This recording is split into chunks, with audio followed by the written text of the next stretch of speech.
इस वीडियो में हम लोग जानेंगे कि एयर मास क्या होता है। ठीक है, तो एयर मास होता है आपका बहुत बड़ा जो लार्ज बॉडी ऑफ एयर है। ठीक है, मतलब लार्ज बॉडी ऑफ एयर का मतलब भाई लगभग लगभग आपका 1000 किलोमीटर तक फैला हुआ।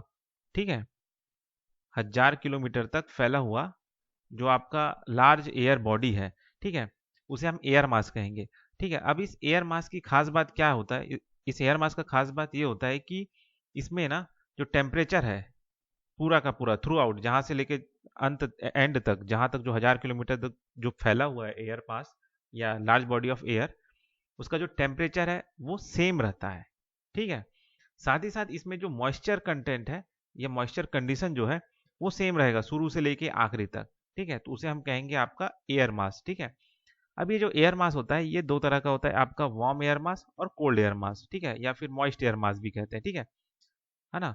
अब ये जो वार्म होना या कोल्ड होना या मॉइस्ट होना, उसमें मॉइस्चर ज्यादा होना कम होना, ये जो है ये डिपेंड करता है कि ये जो एयर मास है ये कहाँ से होते हुए आ रहा है। ठीक है, क्योंकि ये जो एयर मास है 1000 किलोमीटर का जो एयर मास है फैला हुआ लंबा सा, ये कहीं ना कहीं से तो बहते हुए आ रहा होगा।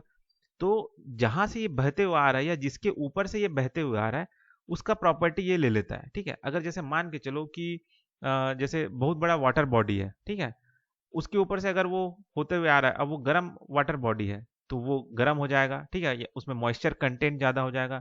मान के चलो कि वो कोई सूखे जमीन से होता जा आ रहा है और वो गर्म एरिया है। ठीक है, तो आपका ड्राई हॉट एयर मास हो जाएगा, है ना। वैसे अगर वो कहीं से पानी वाले जगह से ऊपर से होता हुआ आ रहा है ना, तो मॉइस्चर हो जाएगा, और ठंडा जगह से होते हुए आ रहा है तो ठंडा हो जाएगा। ठीक है, तो ये जो एयर मास है ना ये डिपेंड करता है कि ये कहाँ से होके किसके ऊपर से होके गुजर रहा है। ठीक है, अगर ठंडे जगह से होके गुजर रहा है तो ये कोल्ड एयर मास हो जाएगा, गर्म जगह से होके गुजर रहा है तो हॉट एयर मास हो जाएगा। ठीक है, मॉइस्चर है जहाँ पे पानी वाला जो एरिया से होके गुजर रहा है तो इसमें मॉइस्चर कंटेंट हाई हो जाएगा। ड्राई ऊपर, ठीक है, ड्राई रीजन से या डेजर्ट एरिया से होके गुजर रहा है तो ये आपका ड्राई हॉट एयर मास हो जाएगा, है ना। तो ये हो गया आपका एयर मास। ठीक।